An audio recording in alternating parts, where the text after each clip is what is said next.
ದೇವಾಲಯದ ಮೇಲೆ ಅಳವಡಿಸಿದ್ದ ತಗಡಿನ ಶೀಟ್ ಬೋಲ್ಟ್ಗಳನ್ನು ಬೆಚ್ಚಿರುವ ಕಳ್ಳರು ದೇವಾಲಯದೊಳಗೆ ಇಳಿದಿದ್ದಾರೆ. ದೇವಾಲಯದ ಮುಖ್ಯ ದ್ವಾರದ ಬಾಗಿಲಿಗೆ ಒಳಗಿನಿಂದ ಚಿಲಕ ಹಾಕಿದ್ದಾರೆ. ನಂತರ ದೇವಾಲಯದಲ್ಲಿದ್ದ 4 ಹುಂಡಿಗಳ ಬೇಗಗಳನ್ನು ಮುರಿದು ಹುಂಡಿಗಳಲ್ಲಿದ್ದ ಹಣ ಕದ್ದು ಮೇಲ್ಛಾವಣಿ ಮೂಲಕ ವಾಪಸ್ಸು ತಿರುಗಿದ್ದಾರೆ. ಕಳೆದ 4 ತಿಂಗಳಿನಿಂದ ಹುಂಡಿಯ ಹಣ ಎಣಿಕೆ ಮಾಡಿರಲಿಲ್ಲ. ಕಾರ್ತಿಕ ಮಾಸದಲ್ಲಿ ಹೆಚ್ಚಿನ ಸಂಖ್ಯೆಯಲ್ಲಿ ಭಕ್ತರು ಬಂದು ಹೋಗಿದ್ದಾರೆ. ಲಕ್ಷಾಂತರ ರೂಪಾಯಿ ಹಣ ಸಂಗ್ರಹವಾಗಿರಬಹುದೆಂದು ಆಡಳಿತ ಮಂಡಳಿಯವರು ಅಂದಾಜಿಸಿದ್ದಾರೆ.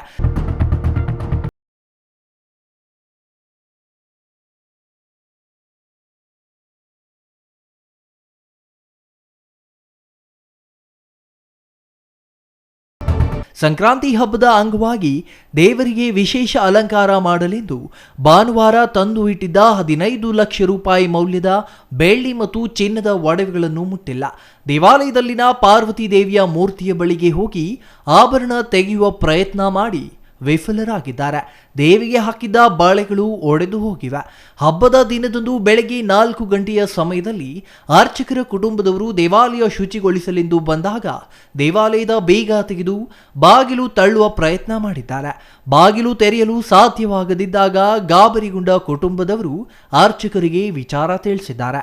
ತಕ್ಷಣ ಬಂದು ನೋಡಿದಾಗ ಒಳಗಿನಿಂದ ಬಾಗಿಲು ಹಾಕಿರುವುದು ಗೊತ್ತಾಗಿದೆ. ಕೂಡಲೇ ದೇವಾಲಯದ ಆಡಳಿತ ಮಂಡಳಿಯವರಿಗೆ ವಿಷಯ ಮುಟ್ಟಿಸಿ ಪೊಲೀಸರಿಗೆ ಮಾಹಿತಿ ನೀಡಿದ್ದಾರೆ. ಸ್ಥಳಕ್ಕೆ ಬಂದಿದ್ದ ಪೊಲೀಸರು ಮೇಲ್ಛಾವಣಿಯ ಮೂಲಕ ಸ್ಥಳೀಯರೊಬ್ಬರನ್ನ ಇಳಿಸಿ ಒಳಗೆ ಹಾಕಿದ್ದ ಚಿಲಕವನ್ನ ತೆಗೆಸಿದ್ದಾರೆ. ದೇವಾಲಯದ ಆಡಳಿತ ಮಂಡಳಿಯವರು ಪೊಲೀಸರಿಗೆ ಈ ಬಗ್ಗೆ ದೂರು ನೀಡಿದ್ದಾರೆ. Satish Kumar, CTV news, Vijayapura.